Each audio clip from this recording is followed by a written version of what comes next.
This is Changeling the Podcast.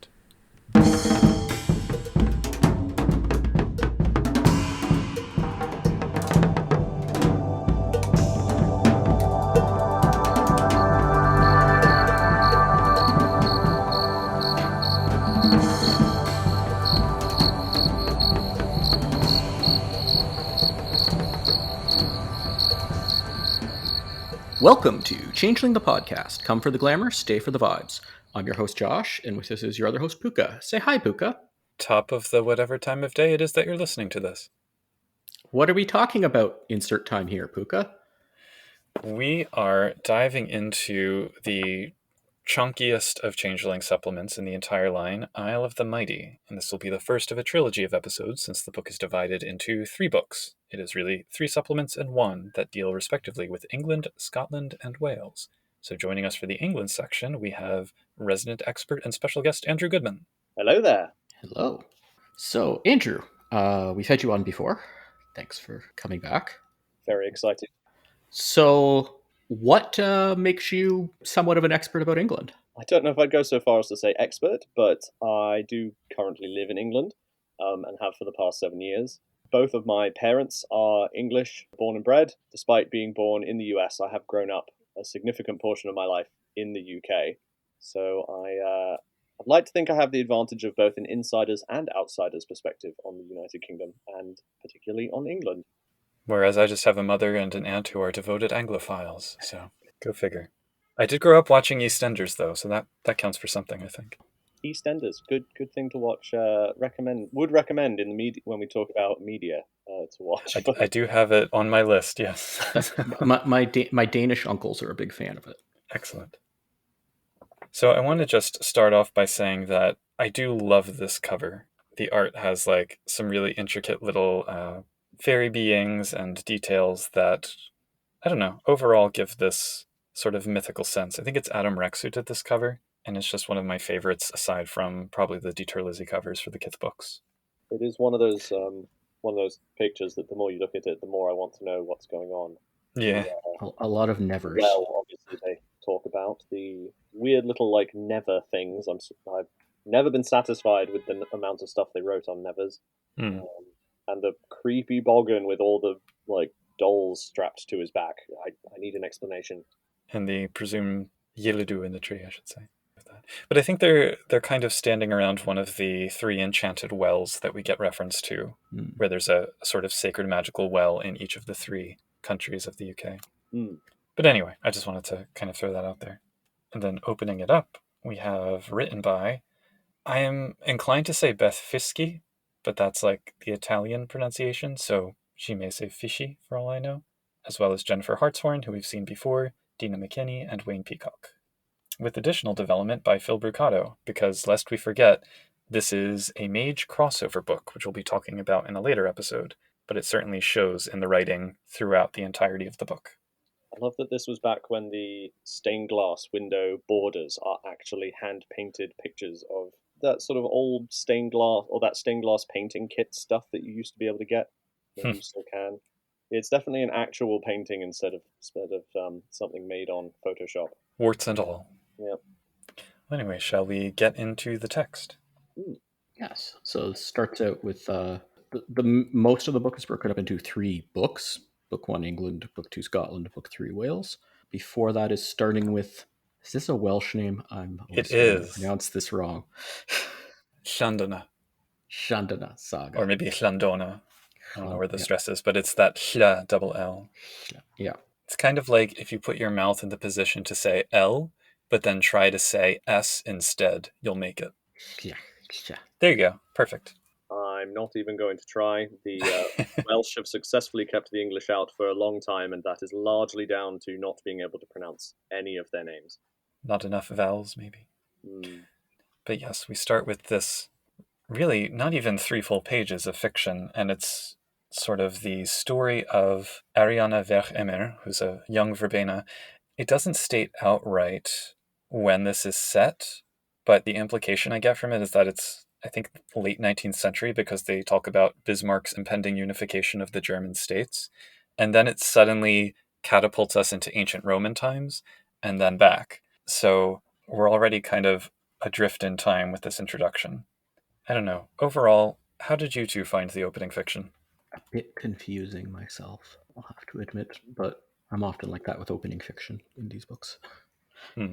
I quite enjoy the sort of vaguely Pride and Prejudice vibes that the frame story of the story gives, and then I think the story that is told within the story back in ancient Rome, I feel like is there almost. I mean, it plants the seeds of some of the major themes. Like it states loud and clear, this is a mage as well as a changeling book. I like that it sort of gives this feeling of. It does give you an idea of just how mixed the British Isles are, even from its early history. It's something we often don't think about today, but it's had many, many, many invasions, and all of those cultures have come in over time and then sat and stewed for literally centuries. So I quite enjoy that bit of it. The one thing that feels a bit like a bit of a nod and a wink at the end, and I both love it and hate it, is right at the end of the frame story, the woman who has just told this story says, essentially, "Oh, I'm pretty good at getting wayward youths to do what I need them to," and like gives herself a little pat on the back. And it almost seems to say everything that I've just told you may have been a lie, which I think was comes back to something I mentioned in when we did Kithwit Doulahan. That I absolutely love that you have an unreliable narrator for the history in any of these early books. There is no such thing as an unbiased narrator, and I felt like this story established that quite well. I'll agree with that, except it still bothered me that what she's complimenting herself on is getting her niece to agree to an arranged marriage, which I find like a little bit, an arranged marriage that is the result of an ancient pact between the Fae and mages as well. So Yeah, I don't know. this was definitely of the Rubina tradition, right? Yeah. Yes. Yeah, I thought that worked, but I have opinions on mage side for the Rubina. Yeah. It also just felt a little bit too explanatory to me. There's a lot of historical information kind of folded into the tale. To me, it doesn't flow as naturally as this actual situation would unfold, which I get. I mean, it's the introduction to a role playing book, it's not an actual interaction in a novel or something. But I still like my opening fiction not to feel so textbooky, if that makes Hmm. sense. Mm. I thought the historical bit of the history, I mean, the history of a history, but the back in Roman times, I liked that part. That I thought worked Mm. well. The rest was like a framing piece, it felt like more. Mm. Yeah, yeah. And I liked the older part for sure. And she doesn't seem too upset about this vaguely arranged marriage. Like, right at the start, the woman starts by saying, "Do you not like him? Because we'll find someone else if you don't like him." And she's like, "No, I like him, and he's rich and handsome and absolutely loves me." I don't know. She's going to continue the bloodline. Yeah, Yeah, it seemed like a good job arranging rather than you need a forced marriage, if that makes sense. this might be the Yeah. boggin in me showing, but I mean, arranged. I mean, okay, arranged marriages where you have no choice, not okay. But the like matchmaking side of things, I think we perhaps sometimes are a little harsh on with our historic bias. But I mean, we Yeah. basically do the same thing with websites today, anyway. I think it might have helped if it had been clear from like sentence one that this was set over 100 years ago, even in the frame story. That's true. But That's true. yeah, in any case, they pack a lot in these 2.5 pages worth of text. So And that's going to be a running theme of this entire book. yes, indeed. So shall we carry on to the history of Engelland, Yes. chapter 1?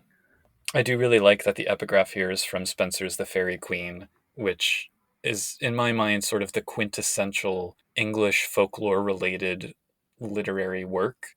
It just kind of looms so large over English literature in my estimation.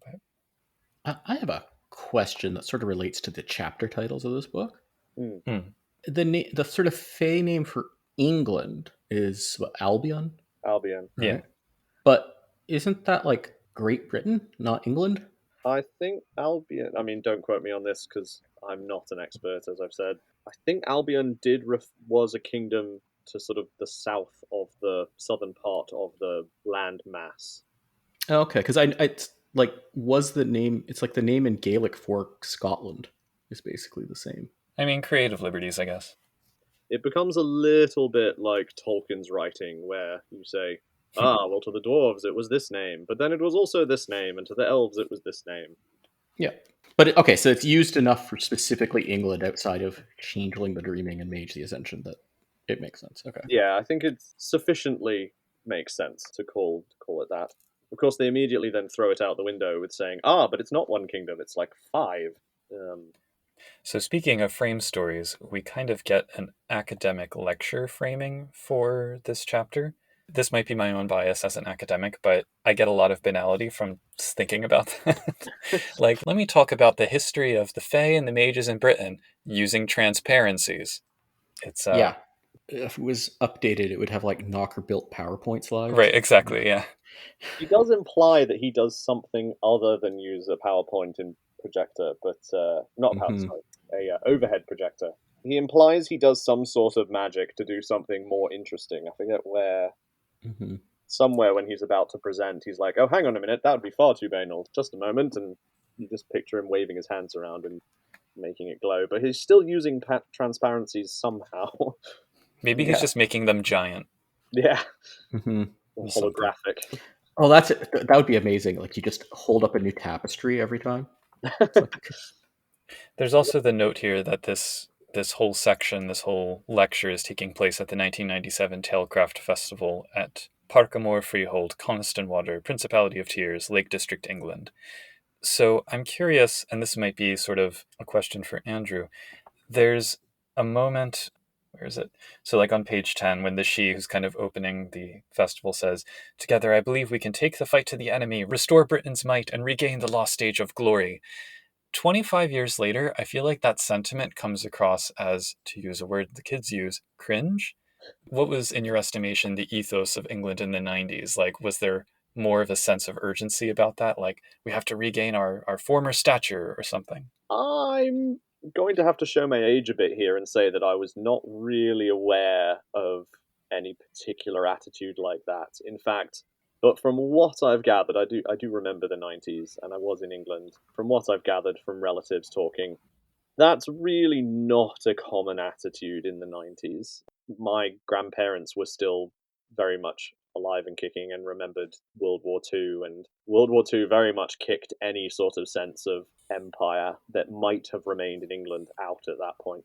there are a lot of Britcoms that I watched from the 90s. Not this is very secondhand or maybe third-hand knowledge, but a lot of them produced in the 1990s would present somebody with that view as the butt of the joke of Yep. being overly patriotic Yep. and Hmm. maybe kind of cringe. So It has for decades been very not okay to be patriotic in the UK. In fact, even today, generally, if someone shows a lot of patriotism, they're going to get a little bit of a raised eyebrow as perhaps being a bit too keen, shall we say. like somebody who's worried about statues in an American context. Yeah, generally speaking, no one, and I mean no one, is more critical of England than the English. That particular attitude, or that particular line, I should say, circling back, came across to me as something that only a she could possibly have said at that point. Fair. And what golden age she's talking about, I'm not entirely sure. The 1300s, maybe. I was thinking before, those upstart Normans showed up, but Mm, Well, on that note, we can advance into the actual history section, perhaps. There is also, we've seen this before in books where there are these sort of purple tinted sidebars, but instead of being chimerical geography notes in this section, they're little timeline bits. So we have the time of myth and the Roman occupation to start. I did find it a little frustrating that they sort of, so like they have the time of myth as the title of the sidebar, and then the time of myth as the title of the section next to it. And in many cases, when they do that through this chapter, the events on the timeline aren't represented in the text, and vice versa, which was a little bit aggravating. this whole chapter of the history just gave me absolute whiplash. No. I both love it and it just does my head in because they don't talk about the mortal history unless they feel like it. Right, yeah. But they very clearly are working things around the mortal history, which I find very impressive. They manage to capture a lot of themes of the ages that they talk about, but at the same time, not actually talk about what was happening in those ages at all. And then there's some rather important bits of history that they just completely jump over or leave as a footnote. Like they're sort of slipping a stone across English history. And I both love it and hate it at the same time. There's on the Time of Myth timeline, they talk about what I know of as Doggerland. And back when, Great Britain was a peninsula. I don't really get why that's in there. They don't really get into it. They don't really... I don't know. I just like, why is it? It's like, you might as well start talking about beaker culture or like getting into... Yeah. But that's exactly what I mean, is like they reference it in the sidebar and then don't talk about it at all in the actual text. And so you wonder, well, why is it included? Yeah. Some of them are a little more understandable. Like, so it says land link between Britain and the continent submerged. It's like, okay, I can draw my own conclusions about why that might kind of matter. But something like first farmsteads settled in Britain, or Julius Caesar lands in Britain then withdraws. It's like, well, that seems kind of important. Or later, they start getting into real history bits where I'm like, this is getting in the weeds. And it's not like most of the audience even knows about these things, but it's not giving enough information to introduce them. It's like, well, we all know about this historical fact. It's like, no, we don't. And you're not explaining it, and we're not using it. Why are you? The irony is that 25 years later, as we've talked about with other setting books, people can go online and find history stuff on their own. But then at the time when this was written, I would even hazard that British history being one of the best documented bodies of history in the world, like this was one of the few that people could go to the library and find extensive information back in 1997. And yet it seems like they didn't bother with this. So... I'd love to think, and I kind of wish there was a forward saying this. I'd love to think that they included them as like intentionally saying, here's some things that you might want to use in your own game and research them and get some inspiration. But they don't say that anywhere, so I'll give them the benefit of the doubt and say, yeah, that's probably a really cool thing that you could make a whole story out of. Like a giant flood narrative that drowned Doggerland and all the people that were there. Like, that sounds like something that should be in the mythic age of the Fae, but... Well, it sort of ties into a question of, which maybe we'll bring up later, but who is this book for? Because I have to imagine people raised in the British school system, like in England, and people raised, I don't know, in the US, like they've learned different things about the history of England and different touch points and different assumptions about what you know, what they know and what they don't know. And I'm a little bit confused as to who this is for, some of these points. Yeah, that's it's definitely true. Having been in both school systems, I can guarantee that, say firsthand, that there are definitely different views on English history. Yeah. If you're referencing it in a way, like a lot of this seems to be referenced in a way that the people will know what you're talking about. Yeah. From another angle, it's also the question of, is this intended primarily for changeling players or mage players? No. We speed pretty quickly through thousands of years of Celtic and Roman history. And then like the spread of Christianity gets this extended write-up because it focuses on mages and their response to the rise of monotheism, which is important and a really, central theme for Verbena mages or whomever. But it's like changelings would have a different, or the Fae, I guess at this point, because it was before they were changelings, they would have a different response to that and engagement with that. And there's so little except to be like, oh, the Fae didn't like the spread of Christianity. Here's 3 paragraphs on the proto-choristers. You know what I mean? So it's is this framing story a she doing the thing or no? It's a Verbena. Samhain Verbena master. Oh, it read very hermetic to me, but okay. But it kind of comes across as this is by a mage trying to bring in changeling stuff, but they don't quite get the changeling stuff that they're referencing. Almost as though that's what the authors were like as well. Yeah, I do remember the first time reading this book being very excited, having sort of just started to really get into changeling, picked and thought, there's a setting book for one of the countries I grew up in, and started reading through and got sort of 2 pages in and went, why is this talking about mage? Did I buy the wrong book? Yeah, I'd love to actually, I don't even know how we'd figure this out. Why is this a crossover in particular? Why is the book on Great Britain also a crossover book? If you think about the big mythologies that came out of England, the biggest one I think being King Arthur, I can see why there would be both mage and fae involved. because both of those are huge aspects of the folklore. Yeah, and that was a bit. We had that early interview with Ian Lemke was one of the big aspects of Changeling when it was first written, like the Arthurian legend. Yeah, I think very few, even smaller folklores that you might find out in the countryside. Fairies will very often also intertwine with witches and wizards. The groups are very, very much intertwined in the stories, so it does make sense thematically for them to be intertwined in the history as well. Just, I do find myself wanting a bit more Changeling in a lot of the places, but then this book would be even bigger, so... Yeah. I think that's like, I remember our sister podcast. I don't want to gender mage the podcast, but it was sibling podcast. They have covered this book as well, and I think it was Adam in it, maybe both of them, saying that they wanted more mage in this book and it was too much change. I figure. Well, I can say with authority, because this is something that I've looked into as part of a Storyteller's Vault project, this book has more named mages than many mage supplements. I mean, that does not say it's not a Changeling supplement. Let's be from true, absolutely, episodes. Especially for the first edition. But yeah, anyway, when you get into chapter 2, there's certainly more Changeling than mage, but the history, that's where we are. Yes, you mentioned Arthur. Among other things, I was surprised not to see more about Arthur. I mean, there's like mention of the dream realm of Camelot. There's mention of Morgan Le Fay betraying the son of Cairna, who's like the big overlady of the island at this time. And maybe there's more in the Wales section, but yeah, since it is so central, it's like you kind of expect to see a little bit more about it. I think of Arthur as French people writing about a Welshman, but framing character does say that he's going to let the Welsh guy talk more about King Arthur. I didn't get through that chapter, so I can't confirm, but I vaguely recall that there was more about the Arthurian dream over there. But I do agree it's a shame that it's not mentioned more in this history, because this first chapter's history does kind of make the backbone for the rest of the presentations. My recollection is that there's a lot about Merlin in the Welsh section, but not as much about Arthur proper. But I don't remember.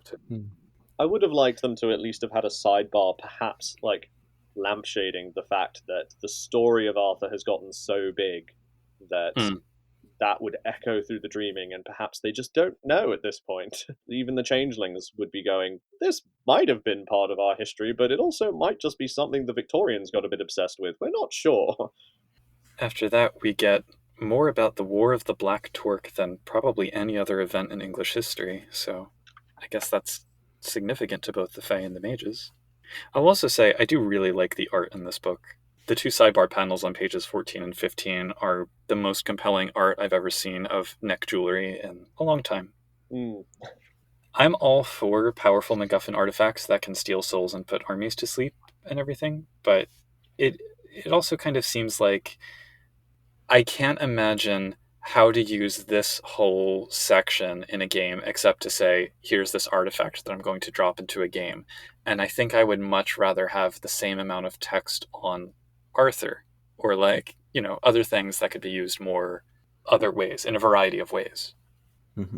Yeah, and I get very confused as to exactly what a talk does. Because it talks about the guy that uses it enchanting the son of this queen, but then it references her trying to free him, and then talks about trying to awaken him, but then also talks about him being dead when the talk is lost and wants to get it to resurrect him, so I'm not entirely sure what's going on. Yeah. And there's also references to the Fae ruling many of the mortal lands before the Saxons set up their kingdoms. Well, that seems like a pretty major thing to get into. It also references the Gillidu. Yes, this is our first reference. But as someone who knows a lot about the Gillidu, Puka, do they work as the, I don't know, mythical prehistoric of the Fae, guardian of ancient long-last treasure, kind of? Is that like their part of their shtick? I'd say it is, just because, the figure of the Green Man in general, through the mythography of the islands, it is kind of associated with magical places and magical objects. In terms of having a specific one guarding a specific treasure, sure. I don't think it particularly needed to be a Gildu, but why not? Okay. Yeah, so it sort of seemed like if it was Arthurian, it'd be like, well, it's the equivalent of the Lady of the Lake, right? Right. Well, and they do find the Black Torque at the bottom of the Albion Pool, so... Yeah. Okay, but like of the kiths, it kind of makes sense of Gillidu to be that instead of some other. I think it makes more sense than giving it to, like, Apuka, probably. Yep. Not that Apuka wouldn't want such a wonderful item, but... No, but as the guardian. Yeah. Yeah. But they're like an older kith. The oldest, some might argue. Mm-hmm. Okay. That works. We then get a section called Age of the Mages, which leans heavily into the mage stuff. But then the Glastonbury Compact, which I actually do really like. So this was when the Tremere were first kind of making inroads into the island in the person of Mirlinda, one of the, whatever they're called, Council of Seven, Circle of Seven, Inner Circle, whatever they are. The Tremere are the worst. I'm just going to preface that by... The Fae and the mages got together at Glastonbury Abbey and decided to get rid of the vamps. And even though they didn't totally get to do that forever, it was still the first like coordinated joint alliance between the two groups. So that's a good note. And then we get a little history of the traditions in case changeling players by this point were wondering what the hell was going on. Which they most certainly were. Yeah.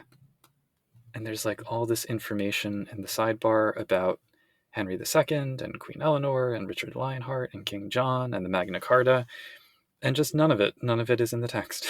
So... I think, again, I used the phrase whiplash earlier, that you yeah, go down this timeline and you're like, oh, that's a changeling, or that's a fantasy thing, and then, oh, but that's real history, and that's a real history, but also a fantasy thing, and there's a fantasy thing that ties into real history, and yeah, it does rather do your head in after a while. Yeah. The only reference to the Norman conquest is half a sentence where it says, by 1075, almost a decade after the Battle of Hastings. Yeah. And that's it. You're So, just sort of going, wait, what? That wasn't a footnote. That arguably was the start of England. Why did you skip that? Yeah. And that's medieval times. Then we get to the shattering, like at a brisk clip, we are moving through medieval history. One thing about the way that this is kind of set up, and this happens earlier as well, it says the Sundering is 500 BC and the Shattering is 1348, in line with the Black Death. And I know that this is kind of standard for especially first edition Changeling, but I really kind of bristle at the whole the Sundering and the Shattering happened at the exact same time everywhere idea. I always want it to be a little more granular. Mm-hmm. I think it happening in England, like especially the Shattering. Maybe, but even that, I would say, like, there are other candidates, and I think that C20, one of the good things that C20 did was kind of imply it was a series of, like, one thing after another leading up to, which even when you look at the history of the 14th century, you have a bunch of crises that occurred in succession. So if we look at the Shattering as the erosion of belief and the sort of sinking in of, I don't know, apathy, then there's a lot of candidates over a long period of time. Not even talking about, like, I think as the Shattering, I don't, like, personally, I don't think the Black Death's a great event to trigger that. Especially in the C20, where it's like the Evanescence was a wave of glamour. The Black Death should be like, it wasn't boring, I guess is the way of putting it. I can understand it through the lens of so many people dying means so many dreams are leaving the world. And if you survive, seeing all those people dying makes you pessimistic, makes you not dare to dream. I could understand that framing, but I don't think I've ever seen an explanation, really. It's just the Black Death caused it, and that's it. In Europe, it did trigger a lot of societal change, too. Yeah, and afterwards. artwork. Yeah, it's there was a lot of... I would have it as an event in Changeling. I just don't think that one... I can see other events roughly within 100 years of that might make more sense. But yeah. And it does even here, I think. It's not saying it was just everything was hunky-dory and then the Black Death happened, right? It's just talking about all these other events leading to it and contributing. So yeah. I did like the note that the Verbena, because they have the most skill with life magic, that let them resist the plagues better than other groups. And that's why they're a little bit better informed about the Fae, because they've maintained that line of knowledge from medieval times. I thought that was a nice flourish. So then we have a bit about King Albion in 1424, who was a Knocker commoner who seized the vacant throne of the, at the time, Kingdom of Wool, now the Kingdom of Smoke. And then he ruled for however many hundreds of years. Yeah, that was also like, I don't know, a knocker basically being a she, I get a sort of perverse delight out of. But He must have been in the deepest of bedlams, though, by the end. Maybe he's King Yeah. Ironheart from the CCG. yeah, I was about to try that in. Also, his name's Albion. Evidently. I mean, that's just a power move right there. Yeah. Anyway, then we get Windguard's March, which is one of the most mage events in Mage, particularly Sorcerer's Crusade. And I don't even know if the Fae are mentioned. Oh yeah, here we go. Yeah, they're kind of like, oh, and the Fae were there too. Yeah, exactly. And then you kind of have the reverse. You have the Grand Convocation, which is an entirely unnecessary story about Boggins jumping for a box. So, funnily enough, I actually like this section, and here's why. Because the very next section dives into Elizabeth I, which Mhm. means this whole bit with King Albion and his court and the jumping Boggins and all the intrigue that he's going through, I mean, it roughly, at least somewhat, overlaps with King Henry VIII. Why they don't talk about him, I don't know. And not only that, but I think that, I mean, we've jumped several hundred years, but there's Henry VIII, there's the War of the Roses, all the crazy stuff with the Tudors. And I kind of like that they've at least captured something of the crazy courtly intrigue dramas that would have been taking place at the time. Yeah. Yeah, they have this big thing about like Christianity in England earlier, and they're like the foundation of the Church of England like gets nothing. It's Yeah. They do mention Agincourt, so that's, They mentioned there's a that lot. at Oh yeah, least. and the Grand Convocation section, it's called that. That's about mages, like the forming of traditions, Yes, yeah, right? yeah, yeah. And then has And it's all nothing about to do with it. Boggins. Yeah.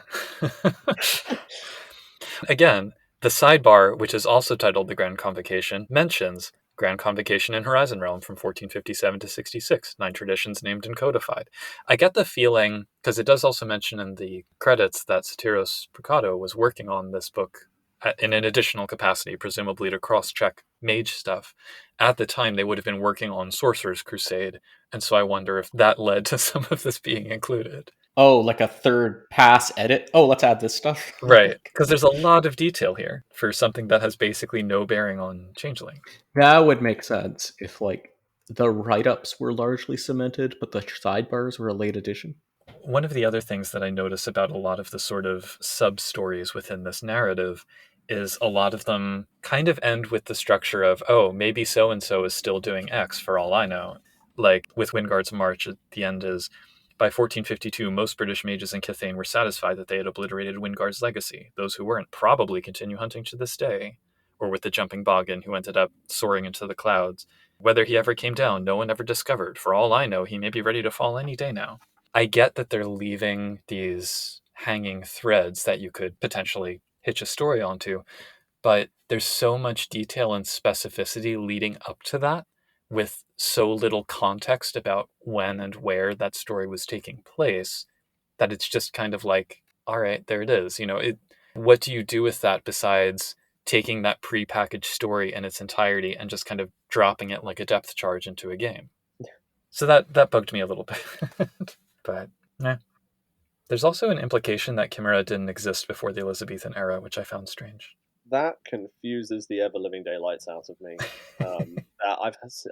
I remember coming across that and going, well, hang on. So what are any of the things they have there? Yeah. Either everything was literal and all of those knocker war machines were actual physical crazy machines they were building, or I mean, what's the dreaming made out of then? That really perplexed. Moreover, then where did all of the chimera come from? That seems like a rather important point. Yeah, I think this goes back to this is written by a Verbena. Yeah, maybe.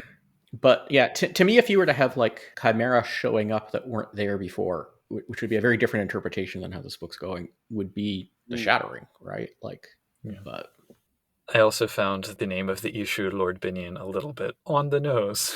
It's like, just doubling down on that exoticism, aren't we?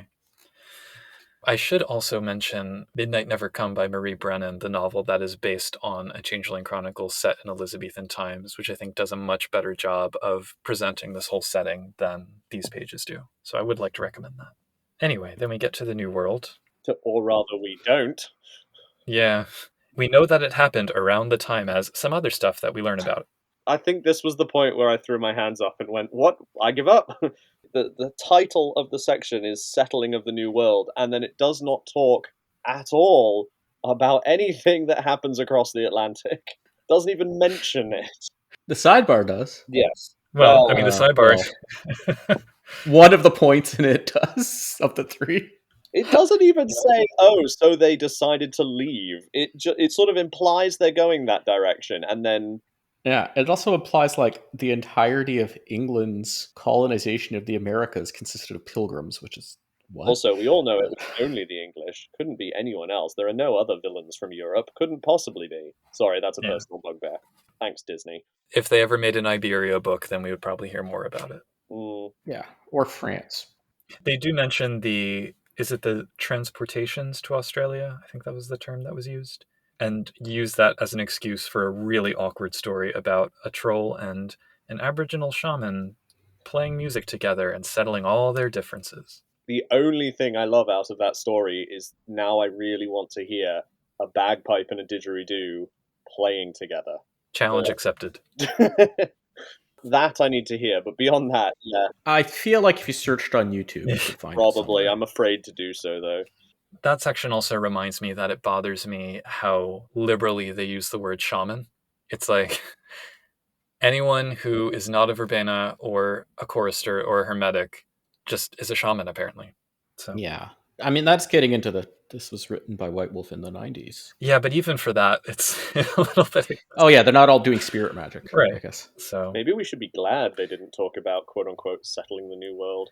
Yeah. And in the sidebar, we have the rise of the Order of Reason with a whole bunch of information and little points that, again, seems like they would be important, but we don't get much about them. Like the notion of the English Civil War, I would say, having been raised in the US school system, the fact that England had a civil war is probably lost on most American readers. Yeah. I mean, my first thought was like, which one? I was about to say. The one that didn't have somebody trying to call themselves a king or queen. Okay. Yeah. I mean, this might be more of a thing for the end, but I feel like this whole book missed a bit of a really good trick here, where you could have talked quite a bit about how Britain, or England certainly, gradually evolved from a monarchy to a constitutional monarchy it is today, which basically means the monarchy has no power at all. Because it struck me when I read the original Changeling core book how much the Parliament of Dreams is basically the early Parliament as it was starting to curtail the powers of the monarch. Mm-hmm. And you can even then see how that history plays out. And it felt like this book really would have been a great opportunity to start exploring how that had affected the commoners that were left behind after the shattering to get to where they were, so that when the Sidhe came back, you had a better idea of where they were coming from and where the commoners had gone through it all to get to. I really want the English changelings to be looking across the Atlantic at Concordia and going, no, guys, we've done this before. Don't make the same mistakes. We can just look at mortal history and do something else. Well, also keep in mind, Concordia is more than just the U.S., which gets really... Changeling doesn't remember that either. That's true.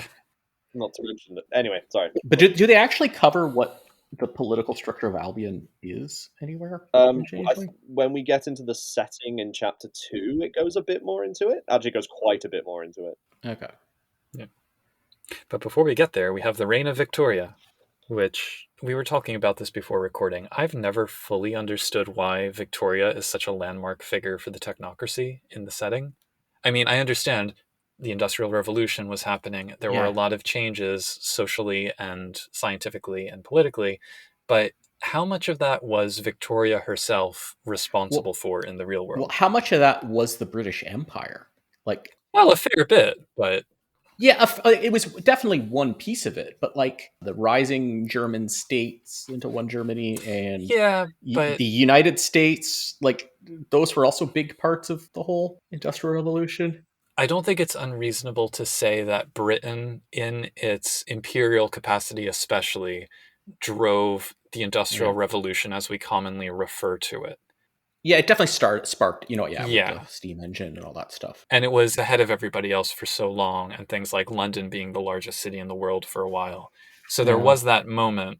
And I do think it corresponds to Victoria's reign. But I mean, her as a person, did she have some proclivity for science that I'm just not educated on? I think when it comes to certain figures and in history, in particular Victoria, I think almost, and it's a slightly meta way of looking at it, but the fact that she is such a figurehead means that she should therefore become the driving force of that, if that makes any sense.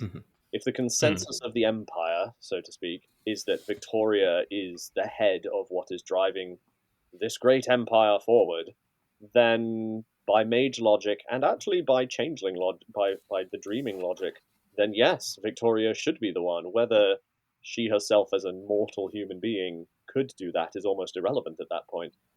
So I live in Canada, and in the story of Canada, Victoria is a key legendary figure about the founding of the nation. And this whole thing about why she picked Ottawa as the capital, and like there's all this, like the politicians that they bring up in history class and all stuff are all like talking about how flawed all the politicians are, and then like Victoria's like the shining beacon. It's a very interesting thing. And then I look at like the technocracy thing, and I just in my head canon the seat of the technocracy should be in Ottawa because of all this. But I just wanted to get that out there. I'm all for it. As far as her actual facts is, they asked her, and maybe she picked Ottawa because they wanted someone not local to pick the place for the capital, because there was a lot of arguments. But Victoria Day every May is like one of our national holidays. All that being said, I still don't know that I am fully on board with the statements that she went around manipulating the order of reason into forming the technocracy. No. So, No. Yeah, and she's also like, I know one thing I know that her reign had a lot of, and I get the impression that she maybe was for, was it was she's actually was about the beginning of the dismantling of the British Empire. There was a lot of the British Empire were given more and more autonomy under her reign. Well, it's not just Canada, a lot of the places. Yeah, but you also had the formalization of her imperium over India and then the scramble for Africa at the same time. Yeah. So even though she might have been relinquishing some hold on Canada and Australia, there were certainly other parts of the world where they were full steam ahead. Pun somewhat intended. Yeah. She was apparently a very savvy politician. Oh, I'm sure. From what I've gathered. Yeah. Until her husband died, and then that's where the austere, never smiles Victoria came from. Which was actually quite sad. Which was actually quite early in her reign. Yeah. And then after that, she basically became secloistered and kind of lost all touch with the outside world. And I don't know. The stories around her are fascinating. So yeah, she was an active politician, right? When did it transition to that was not what the crown was, like the monarch was supposed to be doing? Afterwards. Yeah, it's sort of a slowly sliding scale. That's the thing, is it's something that very much evolved over time, much like the whole parliamentary thing. Yeah. The earliest examples when we get all excited about the Magna Carta as being the birth of democracy, well, that was the strengthening of the nobility. Yeah. For some landed men with lots of money, one could argue it was the first domino, perhaps, but that's again what I really would have loved to have seen this section do, or this whole chapter do, would be perhaps strip out most of the mage stuff and talk a bit more about how the dream of, whether you call it the dream of rulership perhaps evolved through England, and particularly with these very big, now mythic figures of Elizabeth I and Queen Victoria. I'm quite glad they do mention both of them, because they are pivotal and they become myths and legends in and of themselves, despite being historic beings, and that really would have had a massive impact on the dreaming and how it evolved to what it is today, with the conflict between the High King and not having a High King. Yeah. Oh, and also getting into the interesting bits of sidebar for the reign of Victoria sidebar. The third to last item is Victoria dies. Inner Circle takes control. Yeah, but then it's two other things happen. You're like, what? Yeah. Shouldn't that be a different sidebar? Well, and among those two other things is World War One. Fey retreat until war's end, which seems like such a throwaway. Mm-hmm. I would love to see and read more about the actual impact of both world wars, really, on the Fey population, especially because later on, I think it's in maybe Book of Lost Houses, there's like a changeling scene set in World War II. So yeah, if it was like most changeling men go through the forgetting or something, sure, but well, or large numbers of dreamers being slaughtered. yeah. World War One, I could have seen sort of like how do you look at the Black Death again? World War One was utterly horrifying. Yeah. Yes. So you can see things like redcaps and sluar perhaps gaining. I wouldn't say like not on the front lines. No, not on the front lines, but as Yeah. the nightmare and horror of what was happening grew, I could actually maybe see a redcap being on some of those. They have this in Kithbook Redcap, if I remember correctly. World War Two would be quite a bit different. Yeah. World War Two had a very different feel to it, and that's why they make so many movies about it. Yeah. And then World War II starts with the Great Depression in 1920, which first of all, what? And Yeah. then the first Labour government, then the first scheduled TV, then World War II, and it ends like in 1956 with the Suez Crisis? What? Your head spins. You do. It's like someone put, well, not a history book in a blender, but just sort of, yeah. It's more of a history scrapbook. Yeah. But it also implies that the Roaring Twenties didn't exist in this setting. I imagine they're trying to kind of set it up as, obviously causes and lead ups and whatever. And it's important to remember, 1920 was certainly not a great year for Germany economically. Yeah. And a lot of the other countries were still economically shattered. So even though it wasn't depression, the Roaring Twenties, I honestly don't know how roaring they were in Europe. I don't think they would have been especially roaring that I know. I mean, at the very least, I know we didn't have prohibition, which was a large part of what made them roaring in the US.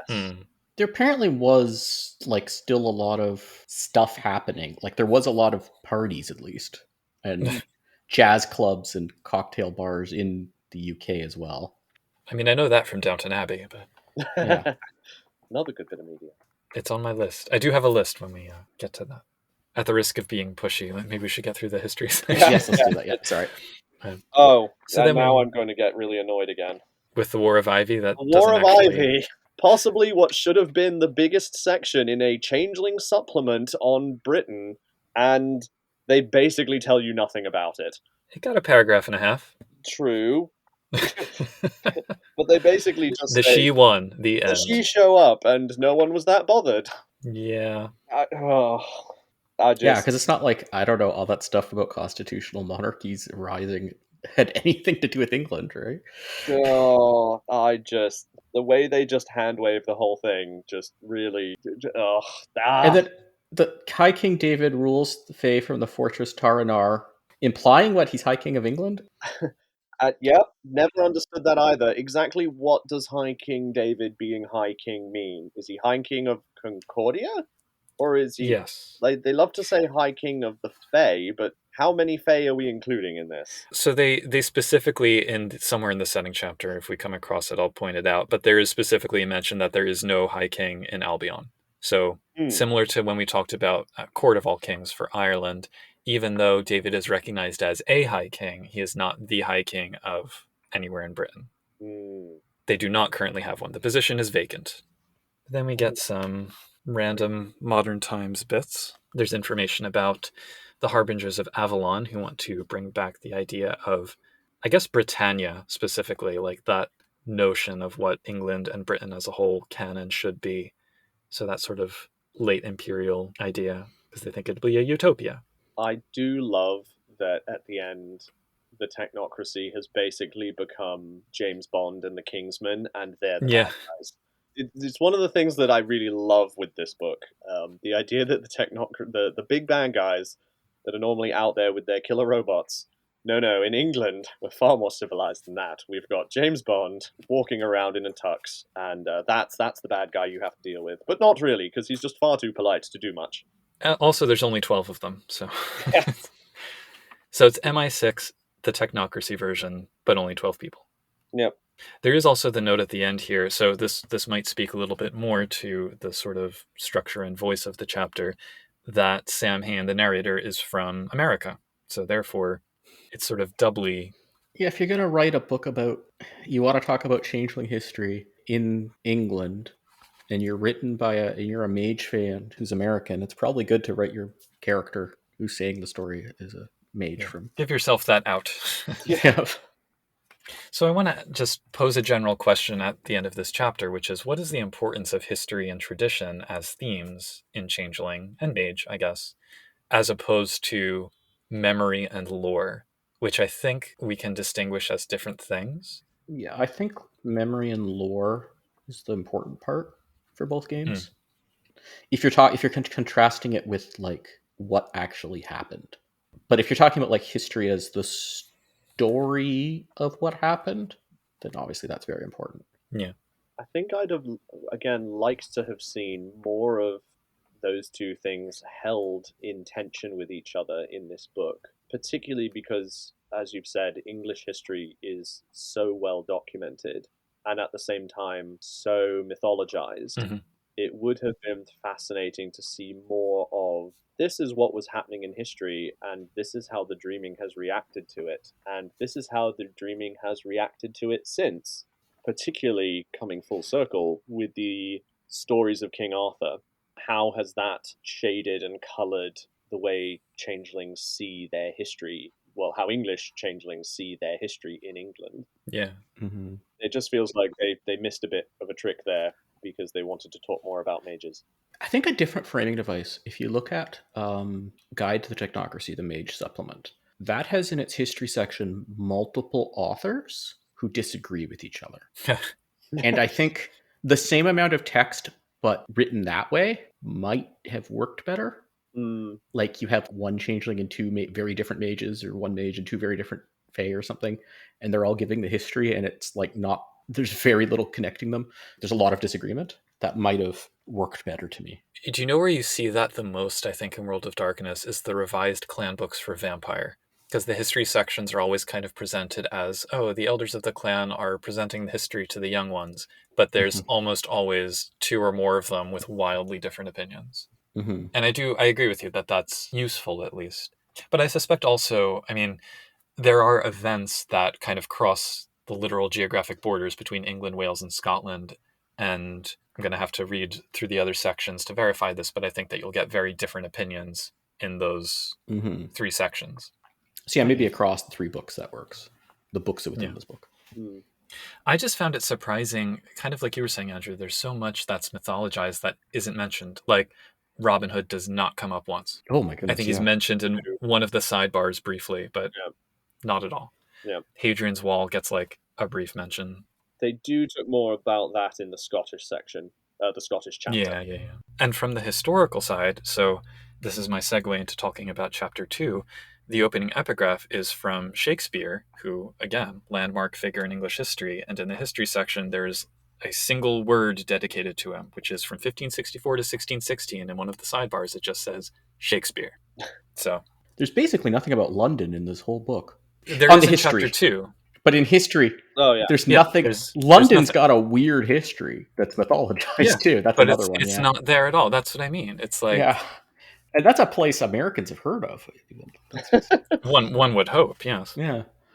Anyway, chapter 2. Oh boy. So my primary source for understanding how British politics works anymore is watching The Crown. So I don't know, how accurate is that, or indeed the rest of these first few pages that kind of just give us a general overview of English life? No, I'm going to tirade again, and I apologize. Go for it. I'll start with the easy bit. On the next page, where it's got the section on the media, I think anyone can read that and go, yeah, that's 25 years out of date. Just cut that bit out entirely. At least it was written. It was right it wasn't so bad for the time. That's true. Yeah, I think that was fairly accurate for the time. So if your game is set 25 years ago, you're okay with that. The section on the weather, similar. Last summer, it got much hotter than 72 degrees, so that's not true anymore. That's going to be true of any changeling book written in the 90s anywhere, though. Yeah. But then we have to talk about politics. and how much this section annoyed me. Section is a strong word. It's barely 3 sentences. Yeah, that's true. That's true.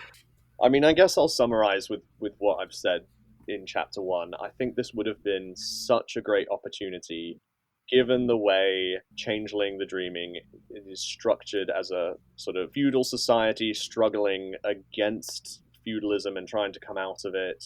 They really missed an opportunity to explore that in English history, and it's abundantly clear in the political section here that they also don't quite know how the English system works. To be fair, I don't entirely understand the English system. It almost, depending if you read it, I'm not entirely sure whoever wrote that realizes that there's no direct election for the prime minister. Yeah, or the fact that the crown has basically no real power. The person that wrote it definitely shows that they've got a bit of a bugbear against monarchy, which, fair, that's a valid stance to take, but they don't seem to get how the English monarchy works today. Anyway, that's my little side tangent, although there is then a sidebar on the Kingdom of Albion, which is going to set me off again. But speaking of sidebars, the one on magic in England, it raises the question for me, and I feel like maybe we've talked about this somewhere before. I'm having deja vu. But what are your thoughts on places that are like inherently magical? Because that seems to be the theme here, is that, oh, we're dedicating so much to talking about these different sites and to some extent making this a mage crossover book because England is just inherently full of magic, as though other places in the world aren't. And I'm not sure, how do we feel about that? Just in general, places having more or less inherent magic to them. I think you could reskin it. The way magic does it in general, I don't think some places are more magical than others. I think that's, but you can have a place's magic is accessible to different groups in different ways. Like, Which we certainly get here. I mean, all the yeah, different splats, it seems to have a laissez-faire attitude towards each other. yeah. If the culture's sort of tied to the place for a lot longer, Mm. having more things like in, I don't know where you are or where I am, there's different cultures that have been here different amounts of time, some of them a lot longer than others, and they have very different relationships with the place, Yeah. which means they should have different magical connections, I guess. England Yeah. is also not just people who've been there forever, but there's more continuity of culture there, maybe. I guess it depends what you mean by magic, and I think this sidebar in particular then suffers from it being a crossover book, Mm. because if we're talking about changelings specifically, then I think I'd say I think that yes, there are places that are inherently more magical than others, as in geographical settings, not necessarily like England is more magical than America necessarily.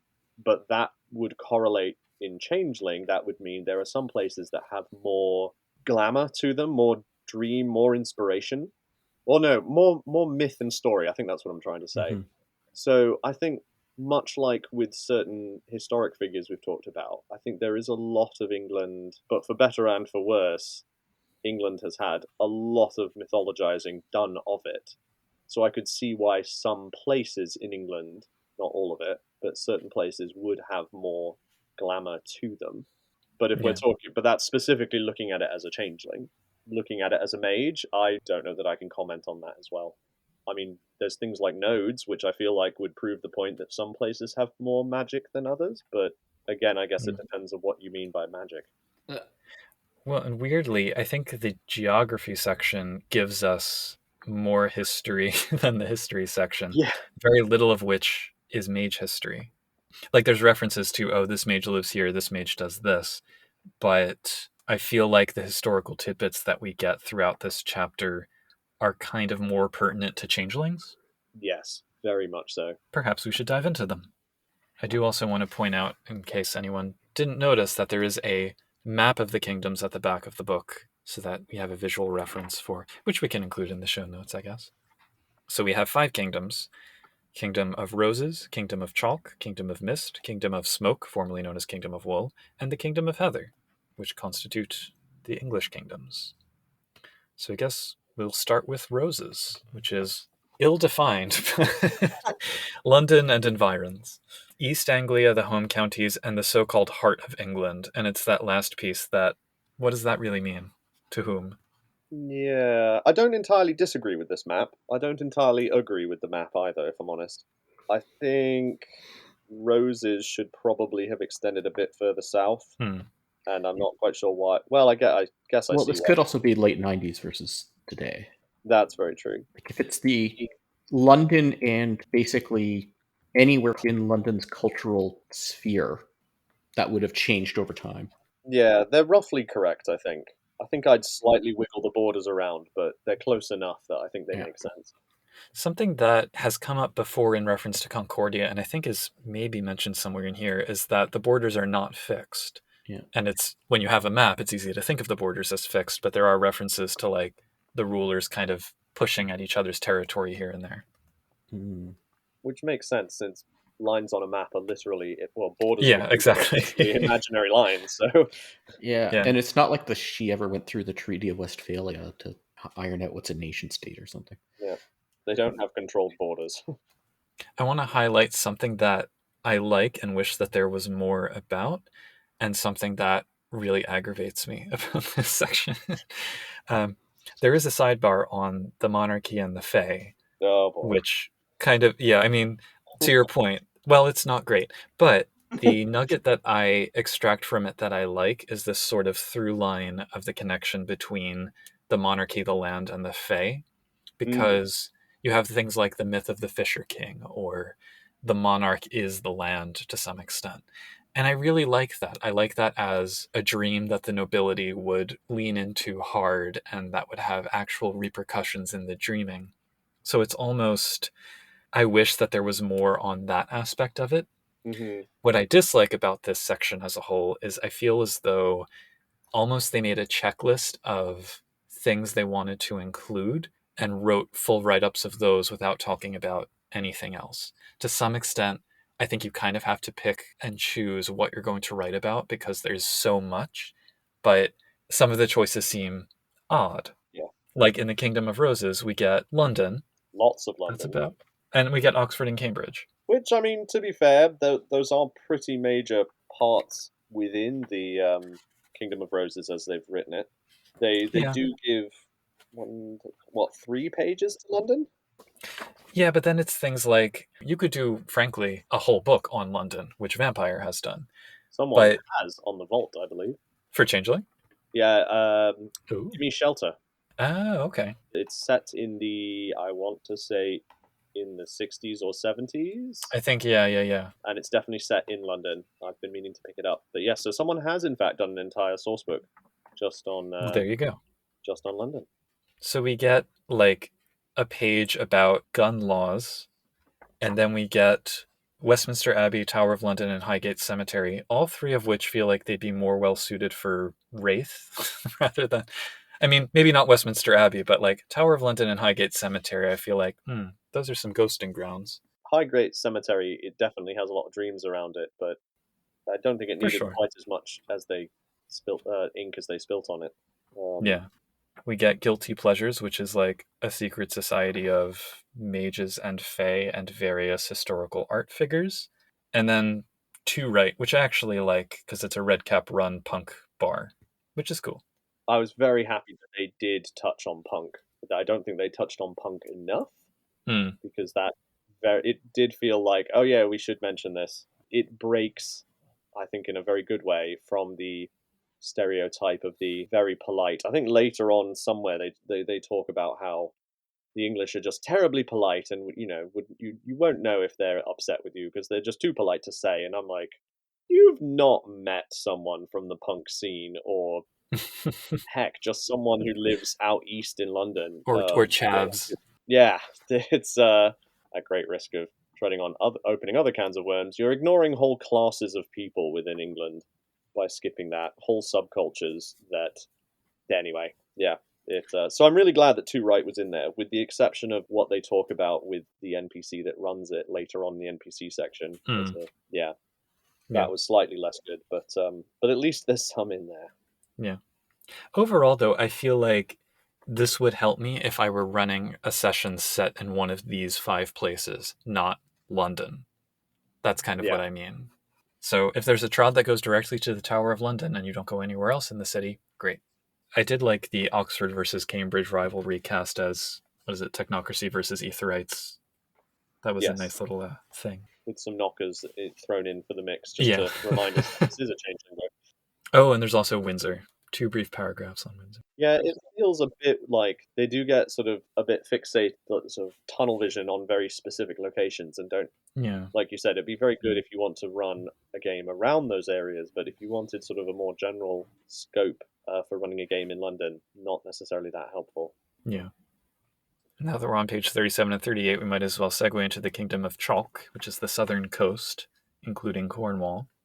I am curious about the inclusion of Cornwall. I would imagine Cornwall would demand to be its own realm, but... Yeah, Cornwall is practically its own country anyway. I'm not quite sure why they lumped it in with Kingdom of Chalk. If you were going to lump it in with anyone, you'd put it in with the Kingdom of Mist, frankly, which is my absolute favourite one. I can't wait till we get to them. Yeah, they did Cornwall dirty in this book, and I'm not quite sure why. If I was changing the borders around and doing a Isle of the Mighty 20, I think I'd have extended the Kingdom of Roses south and made the Kingdom of Chalk just kind of a duchy, because I'm not sure why it's its own thing, and then made Cornwall part of either its own thing or part of the Kingdom of Mist. I have heard suggestions that Albion as a name, because it's related to alba, the word for white in Latin, and it comes from the cliffs, because from the perspective of continental Europeans, that's like the thing that signifies England is the white cliffs in the distance. Maybe that and having the chalk downs and whatever, they just felt they had to tilt at it. I don't know. But yeah. I can get behind that. This is another thing, like Cornwall cultural revival, from what I know about it, was picking up steam at this point. Was still picking up steam, but slowly but surely. It wasn't as big a deal. It became more known about in this century, like not that long after this book. So I think that might be part of what's going on here. Certainly from an American perspective. This book definitely becomes a bit of a time capsule. I don't want to call it dated. It is kind of dated, but England has definitely changed since this book was written. Yeah. Hopefully for the better, I'd like to think. But well, so for the Kingdom of Chalk, we have Brighton and a couple places located within it. Canterbury and its religious history. And then Tintagel, the birthplace of Arthur, in relation to Cornwall, which again, sort of disappointingly little about Arthuriana. I do like that they included Tintagel. I have been there. The problem is that we know that it's not a real Arthurian place. So it's basically the original tourist trap. It is meant to evoke the idea of the Arthurian legend, which is cool, and it's a really fun place to visit, but I can see why the changelings would turn their nose up at it. And then we get the Kingdom of Mist. Yes. Which, again, disappointingly little about Arthur. True. In relation to Glastonbury. But this is the longest of the Kingdom sections. I mean, it has the most text and the least art, I think. And it is hands down. I think this is of all the kingdoms, I think this is the only one I've ever really tried to use in a game or taken inspiration of. And I think it really captures the feeling of that part of the country as well. Yeah, but I'll let us go through it. And we have Bath, which I have actually been to. It's one of the places in England I've been. And I really like how they handle it here. I think that actually, I agree with you. This is probably my favorite kingdom of the kingdoms we get, because they really struck a balance between the historical and the legendary with the modern and practical for running a game. And they covered a lot of bases of a lot of different... They drew on a lot of different things that would interest a variety of changelings or mages as characters. So Bath with its sacred well and whatnot, Glastonbury with a whole bunch of sites described in detail. This might be a thing that would be different in C20. I'm not saying it would be a positive or whatever, but it's like I don't even see any throwaway lines about the Glastonbury Music Festival, which is like... There is one. Oh, there is one? Okay. Yeah. Or they call it the Arts Festival, which is a very generous statement. Yeah. It feels like it needs a little comment. I didn't see it. But yeah, it's somewhere in there. I forget where exactly. And they do have a sidebar about tourism versus tailcraft and kind of split view on tourism, which I feel like this is a good point to put it. Yeah, which is something that we've talked about in relation to other setting books. I think San Francisco in particular, we really talked about it in that episode. But having it in connection with Stonehenge in particular and Avebury is really important. The way they sum up Stonehenge is perfectly accurate. Again, one of the places I've been to.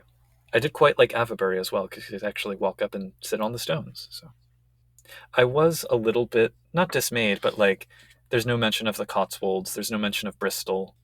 And I mean, this would have been, I imagine, kind of like as Trip Hop and Banksy were like really taking off. So it's kind of like, oh, Yeah, Bristol. It surprises me that they included Brighton and didn't talk right. about Bristol. Yeah. But I do understand them wanting to talk about Glastonbury and Bath. Yeah. And Stonehenge, of course. Yeah, and of course Stonehenge, yeah. And they do have a full page sidebar almost on the Glastonbury Compact and its details. So that's like a story waiting to be incorporated into a chronicle. More history than the first chapter. Yep. More changeling history, anyway. And vampire history.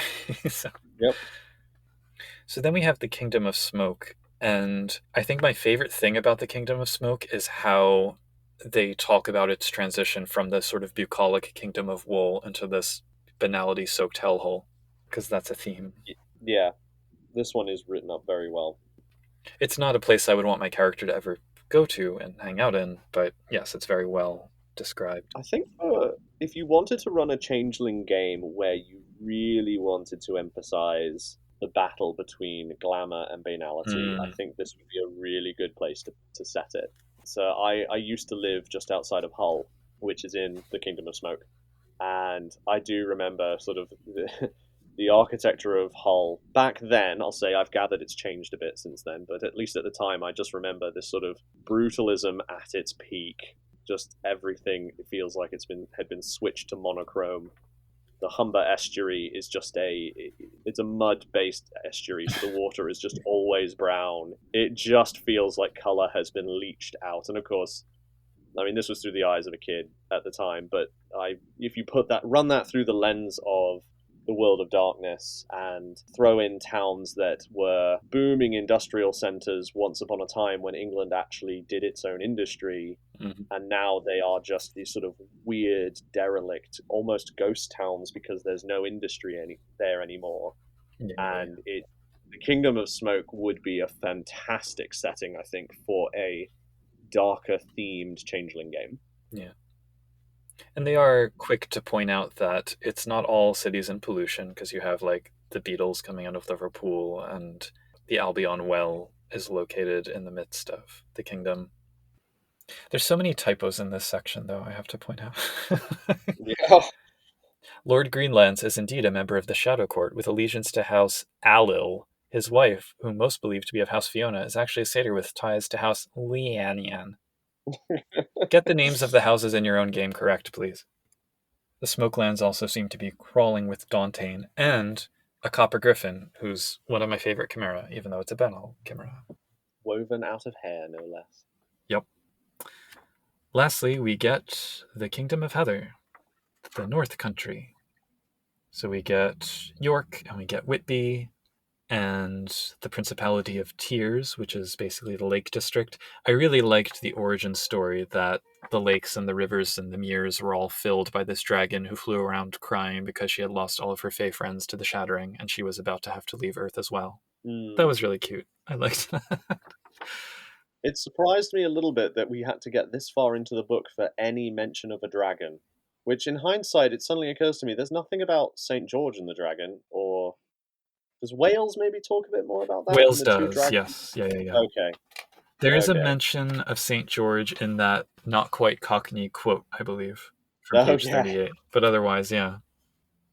So I need to ask the British perspective. How, if at all, has Downton Abbey changed popular opinion about York and what it signifies? Or Yorkshire? I have a terrible dark confession to make, and that's that I have not actually watched any Downton Abbey. Neither has Maggie Smith, so you're in good company. Aha! Good old Maggie Smith. I would imagine it's probably had some impact on it. If nothing else, I suspect it's romanticized the kind of the manor house, of which we have many lying around the countryside. See, for me, the Secret Garden film from the early 90s was my first exposure to Maggie Smith and manor houses. So I think if you want to talk in 2022, I think Bridgerton's taken over from Downton Abbey as the influence in this area. Has it really? I mean, I know it's popular, but has it really permeated the pop culture to the same degree yet? The TikTok, well, any Wilders or younger, sure. Just the she stories. I think Bridgerton has kind of railroaded the Jane Eyre crowd and the sort Yeah, of Regency, the arranged marriage folks. So yeah. It's more directly she. Downton Abbey is more generally applicable to Changeling. I haven't watched Yeah. Bridgerton, so I don't know. See, I think if you want a bit of changeling inspiration for upstairs downstairs, you want to watch the movie Gosford Park. Yes, 100% agree. I think that would be the best one personally. But I was going to say something I really love with the Kingdom of Heather is actually the very first. I think it's the very first bit talking about the Lord Ormond. Yeah. Oh, yeah, yeah. I thought that was one of. I think this is the most changeling thing in the whole book, and I just love that they included this. It makes me want to run games in the Kingdom of Heather. He's this troll who's doing the best he can and is actually a pretty decent lord, but he's married to a mortal who they've implied they've tried to enchant her and they just can't. And this that everyone's worried he's going to basically just turn away from the dreaming and to be with his wife. And it's just this wonderful tragic love story that I feel like really is something we don't see enough of in Changeling. Yeah, he's probably my favorite character in the otherwise not so inspiring characters chapter that we're about to get to. Because that's absolutely a good hook for a character, is like someone you're in love with who just doesn't get you no matter what. And all of your friends are like, why are you even with her? And it's like, because I love her. But yeah. Yeah, it also seems like the kind of thing that if the PCs got involved, they would do stuff that's very much bad ideas and Yes. lots of fun stories. And then they'd piss off the Lord. So political Yeah. drama. As a general question for this chapter, again, I just want to pose this to both of you. If anything, are there any sort of qualities of the land itself, of the country, that just seem really changeling-y? Because we do have a sidebar on ley lines, but that feels like a cop-out to me. So I don't know. The moors, the forests, the rivers, is there anything that's more suited as a setting for changeling than other games? If the answer is no, that's fine too. I suppose it somewhat depends on what sort of changeling game you're looking to run. Like I said, I think well, previously, I think the Smokelands are actually an excellent setting for changeling, Hmm. perhaps more so than a lot of the stuff in the core book, specifically because it has that really stark sense of banality versus glamour. You might get some of that in some of the post-industrial cities in the US, but I think the US culture is generally much more optimistic and go get 'em than the English one is. Yeah, and I think when you get everything I've seen in the US like that, it seems much more the population just drops very significantly. Yeah. Whereas in England, you're just sort of there. You're just sort of stuck there, or maybe not even stuck there. Even worse than being stuck there, because at least then it's a sense of trapped and trying to fight your way out. It's a sense of you've just sort of settled. Yeah. Yeah. So actually, I from that standpoint, I think it does provide some settings that perhaps other ones don't. And the exact opposite end of the spectrum from that, I think the Kingdom of Mist is just wonderful. I forgot to point out the sidebar on the shining mists was something I did really love in that section as well. Because it's Mm. almost like, I don't know if either of you have played Ravenloft, but the conceit of the mists drifting through the plains, abducting adventurers into Ravenloft. This almost seemed like the anti version of that, where it's like these glowing mists that might just take you to Arcadia. Like the Kingdom of Mist is this place where magic is still very much almost alive still, Yeah. whereas the Kingdom of Smoke, just a little bit north, is almost like the graveyard of magic. Yeah, yeah, yeah. I love that they had that in there, and I'd love to have seen a bit more of that actually. Yeah. So then, chapter 3, beginning with a pin up of Waylon Smith. Um, I have thoughts and feelings about that picture, but let's move on. So there's an opening right up that indicates that the Seelie and Unseelie populations are pretty balanced, with a Shadow Court presence driven by the Green Lances in Nottingham. And after that, I just was not really inspired by this chapter. There's so many interesting characters referenced with interesting stories in the first two chapters that don't even appear here. They include, so they've got the Chancellor who's nominally running the Kingdom of Roses and thus the Kingdom of Albion in theory, but he's fairly forgettable. He's an NPC. He's a background NPC. Yeah. He's there because he He's needs High to King be. David, kind of. Yeah. He's as interesting as High King David, and that's not necessarily a good thing. Yeah. Mary Crimson, who runs the Two Right, love the idea, but then they say that she's 12 years old, Yeah. which was just a bit cringe. Particularly when they go to great lengths of explaining that, oh, but they totally buy that she's 17. I'm like, moving on swiftly. Mm-hmm. Lord Berwyn Lindell, who's the most Gwydion that ever Gwydion to Gwydion. And that's it for Roses. Like, there's so much potential for London. Yeah, how do you make London boring for a Right. changeling game? Exactly. In the Kingdom of Chalk, I do like how there's the lesbian couple that owns, is it a bar? I can't remember. Yeah, that they stole from a vampire. Which is great. I like that. Wait, is that two Sealy characters who are a lesbian couple in a first ed changeling book? It is. Yes. Oh wow, I think that's the first. The Sealy part. They're the counterparts to Hector and Sam the Clam from San Francisco. So then the Kingdom of Mist. And okay, this is a little better. So yeah. I love the monarchs for this. I love the whole concept. Yeah, I think they give them just enough character to be interesting, but not so much that you couldn't fit them into your game how you wanted them to. Yeah. I would love to see an updated version of the book just to see what happened to these two. They're both childlings here. The Summer Queen is a she, and the Winter King is a knocker. They absolutely adore each other. They trade off the seasonal rulership just like in the olden days. I think they're great. I believe they're still listed as the rulers in the C20 core book because they really didn't bother updating any of them. So maybe they're wilders now. Yeah. Gosh, at this point they could be grumps. Well, and C20 changed that too, though. Well, or they could still be childlings, yeah. Oh, yeah. And then Megan, who's one of the very few Shirhain who we get in the books. And I do like that it says, no stats have been included for Megan. Assume that this ancient fae can command all arts and realms at maximum or near maximum power if the need arises. Badass. So she runs this little, basically the beating heart of England, this freehold that has a flame that can light up all the other balefires around the world. She's got trods that go to where is it? It goes to Taranar in the US, and it comes out in the vegetable patch in her garden. Yes, one of the many trods. Yeah, that she has. I just love that they've made the most powerful character in all of England is basically a hobbit. Yep. She's the quintessential powerhouse. The Tolkien would be proud. Do they give her Kith? Boggin. It is Boggin? Okay. Yeah. Mm-hmm. She's a hobbit. Superman meets Bilbo Baggins, meets Galadriel. And then we have a random satyr named Celia. Yeah, I don't know where she came from. It's like, oh, right, her. Yeah. They always do that in these, though. It's like, let's just throw in a character that has no connection to anything. Yep. Then Kingdom of Smoke.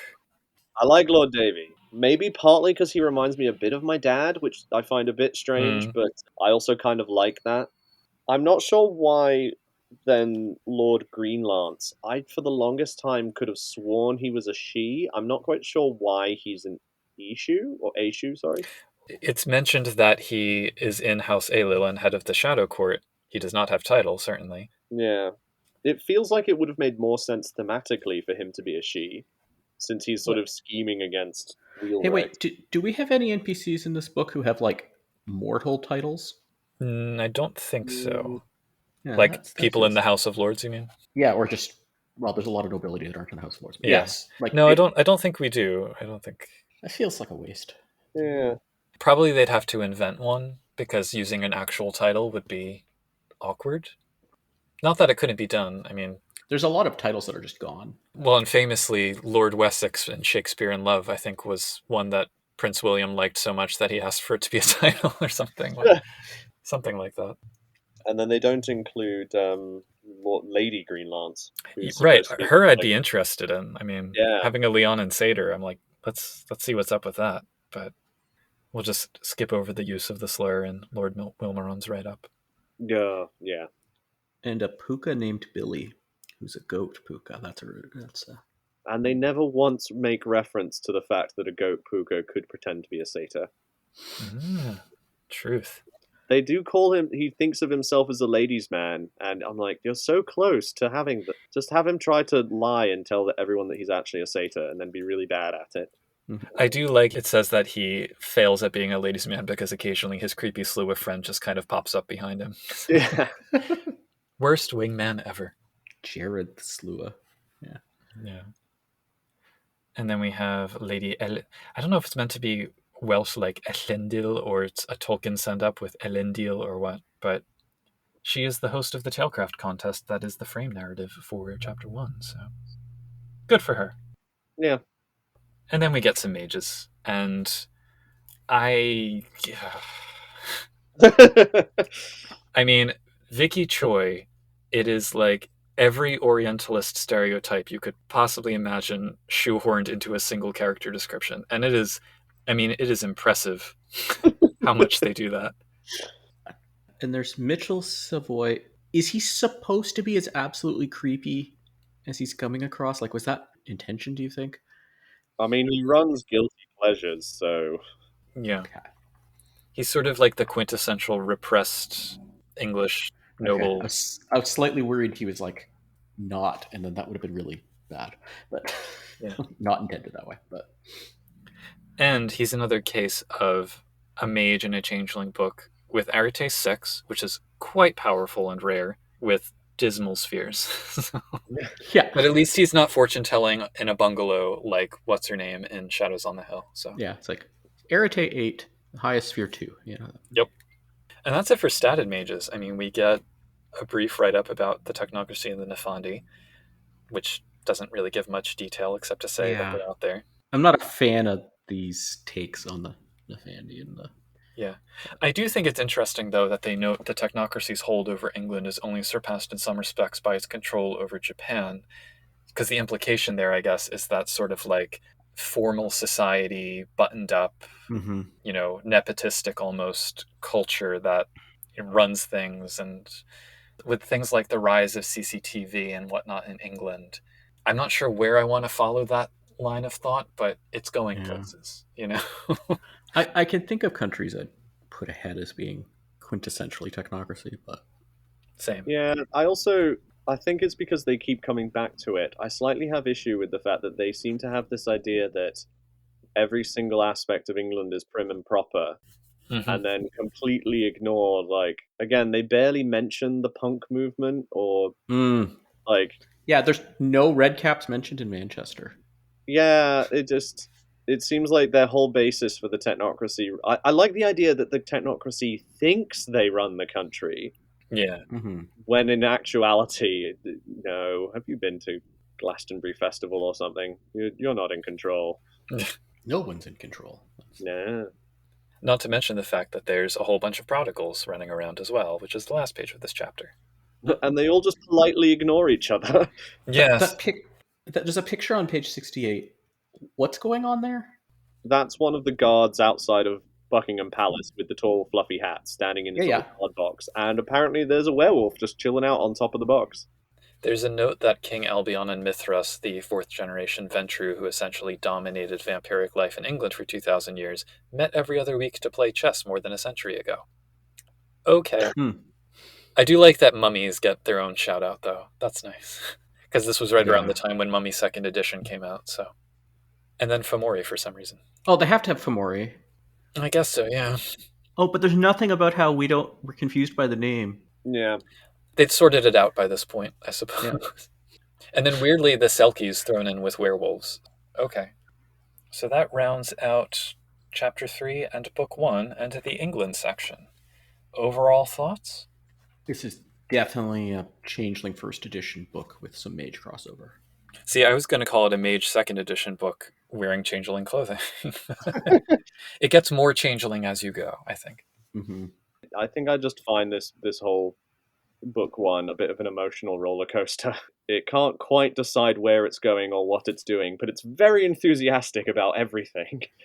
Of the books, where would you rate it on the scale of 90s White Wolf books written by Americans about another country? I mean, that pretty much sums it up, doesn't it? Yeah. I don't think there's any scale involved. It's just, I I've mean, seen them do worse jobs, I think. yeah, that's yeah, fair. I'll give them this. They've really tried. They've clearly gone down whatever the equivalent of a Wikipedia rabbit hole was. The aptly named Encyclopedia Britannica, perhaps? Yeah, Do you think maybe it was like someone who was a tourist in England for like maybe even a month? Yes. possibly. I could see that. I think they went to Glastonbury and Bath and those three specific places in London and maybe Hadrian's Wall Yeah. and the Lake And District. They went camping for a night. Like, I think all of those places that are given and they detail. might have they might even had like an English friend like living Yeah, in no, where exactly. they I were mean, living. Yeah. but that's what I was saying before is like, and I want to give credit where credit's due. They were certainly under a deadline. They were freelance writers, and then there were multiple people working on the book.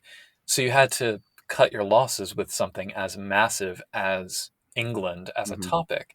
But I don't know that the right way out of that was what I perceive to be making a checklist of places that you have the barest of experience with and spinning them into these like massive stories that you can't really break them down and use the pieces that you want in a game. It's just like these big tales that Yeah. you'd have to drop entire into your story.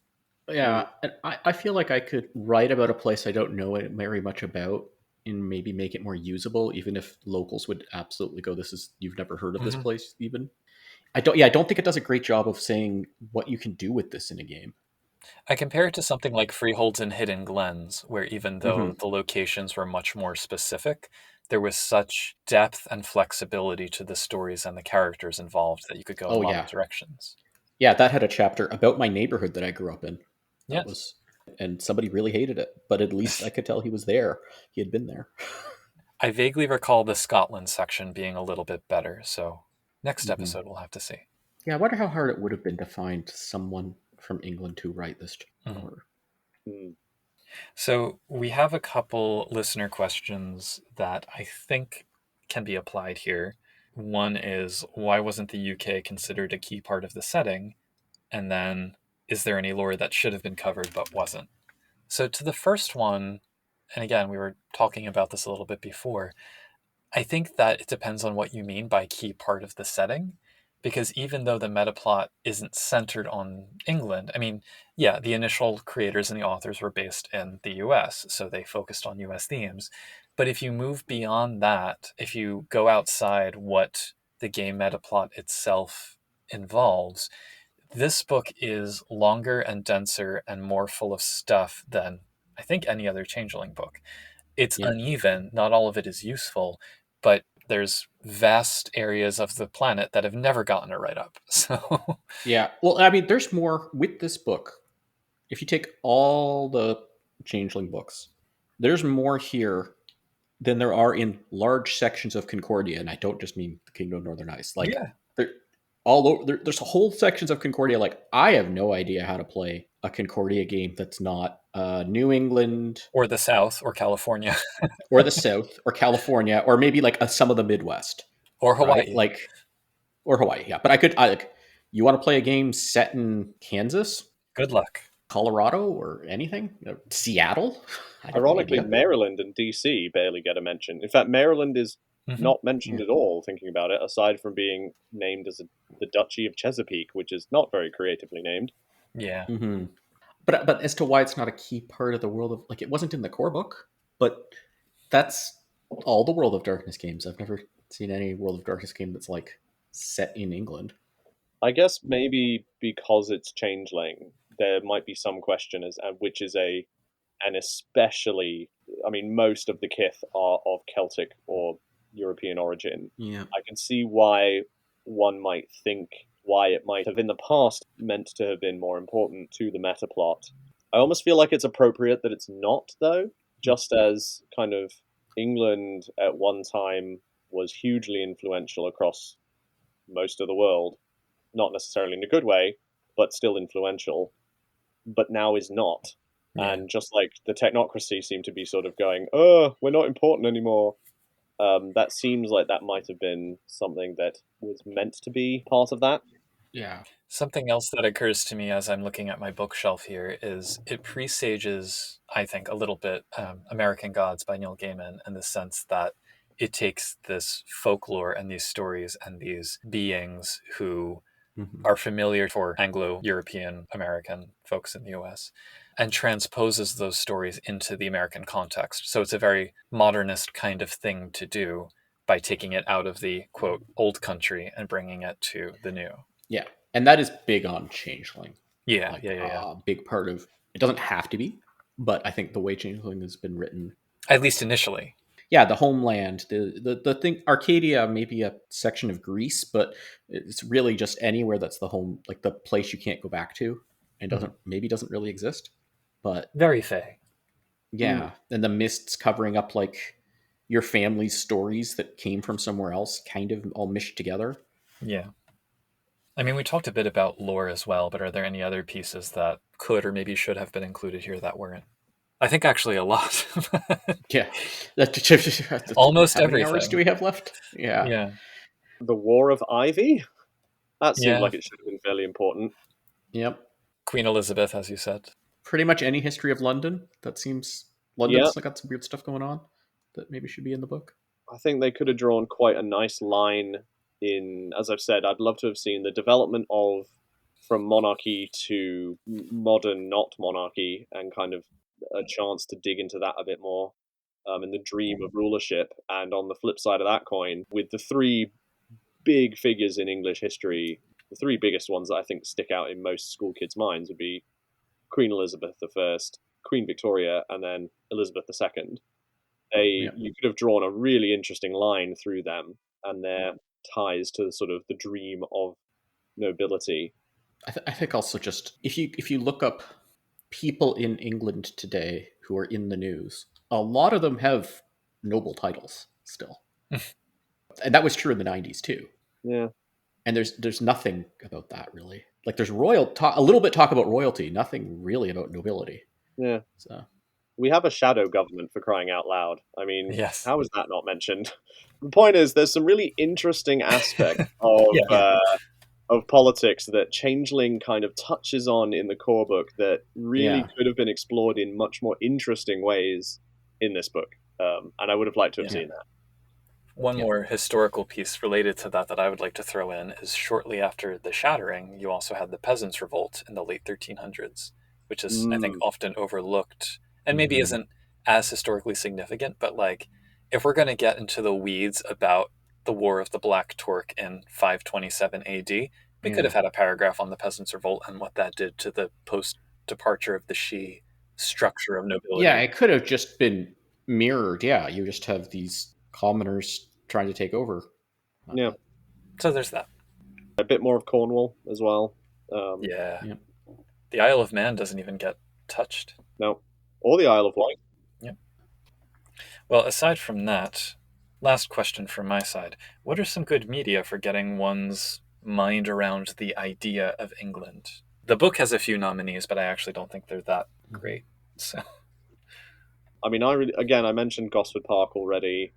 I actually think some of Doctor Who, very much so, particularly ones that take place in England. I'm sure there's a lot of older ones that I'm not aware of that would be really good, but the ones that I do know of that would be good would be ones set in England that have either the companion Donna Noble or Rose.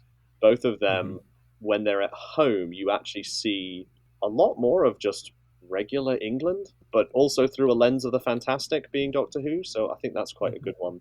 what about Martha? And Martha, yeah, I All watched right. less of them, if I'm honest. Yeah. How would you feel about some of the Blackadder things for the history section?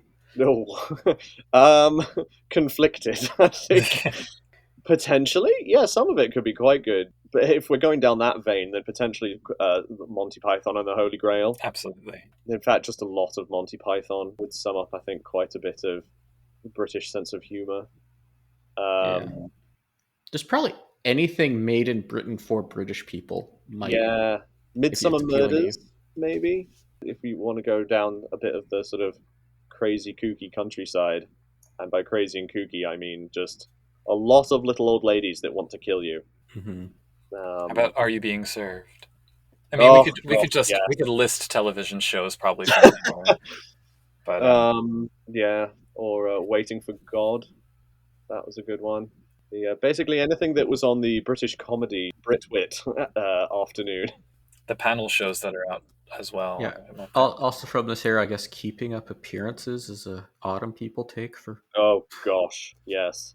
Aside from TV, I mean, you said Gosford Park. For a particular kind of changeling game, I was going to say Lock, Stock, and Two Smoking Barrels. Ah, Because it's just so over the top in its manufactured grittiness that I feel like, it's more of a dream of gritty England than gritty England actually is, I imagine. But I like it, so. I mean, you could do train spotting if you really want to get. That's for the Scotland section, not the England Oh yeah, section. right. We'll get to that next episode. yeah. The Secret Garden, I think I mentioned earlier, was a Yeah. formative one for me in my youth. But the Merchant Ivory films, maybe. There's got to be a million books. I'm sure as soon as we're Yeah. finished, I'll think of 10 other things that would Yeah. be good. Well, the show notes. That's what the show notes are for. Yeah. For books, Jonathan Strange and Mr. Norrell, obviously, is a good one. The Dark is Rising. Lord of the Rings. Ooh, now here's an interesting one that I bet neither of you will have heard of. There was a kids cartoon show that is, I know it's on YouTube because I looked it up, that I used to watch growing up in Yorkshire, called The Animals of Farthing Wood. I strongly recommend watching it. It's you will be quite surprised that it was a children's show. It's if you were about to say it sounds like Watership Down, you'd not be wrong. I was going to say Watership Down and or Redwall. Yep, it's similar feeling. The basic premise is there's a bunch of woodland animals whose wood is about to be demolished for development, and they make a pact with each other to not eat each other and travel to a supposed sanctuary that they've heard tell of. And so there's this group of creatures like fox, badger, mole, owl, hedgehog, Mr. and Mrs. Hedgehog, and it's their journey to get from Farthingwood to this nature sanctuary. And yeah, I think that one would sum up quite a bit of perhaps the slightly darker undertone of England, but that sort of stiff upper lip, just sort of just keep going, keep calm and carry on, even in the face of absolute horror like hedgehogs crossing a highway. Oh no. Maybe bring a box of tissues as well, because it does get quite emotional at times. There's some pretty surreal television series too, from children's television series and stuff. But all of this will be listed in the show notes. Yeah. I mean, read The Hobbit. Well, the early bits in the show. Music as well. I mean, we talked about punk, but the Beatles, the Sex Pistols. I'm glad in the media section in this book they do reference Steel Eye Span, which I grew up listening to, so I was very happy to see that as like a quintessential ye old England but modern kind of band. You could probably add Fisherman Friends, the Fisherman's Friends, to that now. They're a modern sea shanty group out of Cornwall. Nice. Fairport Convention, Jethro Tull, all kinds of options. Yep. Anyway, so yeah, thank you for coming on again, Andrew. Thanks for putting up with my various rants. You're fully entitled. Do you have any updates on other things you're working on or places to contact you? Well, let us know where people can find you if they want to. If you want them to. Just same as when we talked about Doulahan, a.goodman.illustrates on Instagram, and Andrew Goodman on the Storyteller's Vault. No new updates currently. I'm just taking a bit of a rest till the end of the year since Doulahan's out, and I will be getting the ball rolling again in the new year. I'll also give a shout out to Roots of Legend, which does feature those Mistland monarchs, I believe. Yes, it does. Okay. Yeah. So once again, this is Changeling the Podcast. You can find us at changelingthepodcast.com. You can, at the moment of this recording, follow us on Twitter at changelingcast. Status subject to change. Yeah. We'll see how it goes. Yeah. You can email us, podcast@changelingthepodcast.com. We're on Facebook. That looks like it should be lasting longer for sure. Changeling the Podcast. You can find our Discord through the website, changelingthepodcast.com. We're on Patreon. And once again, thank you, Andrew. I'm Josh. I remain Puka. And I can't think of a pithy ending to this. Always look on the bright side of banality.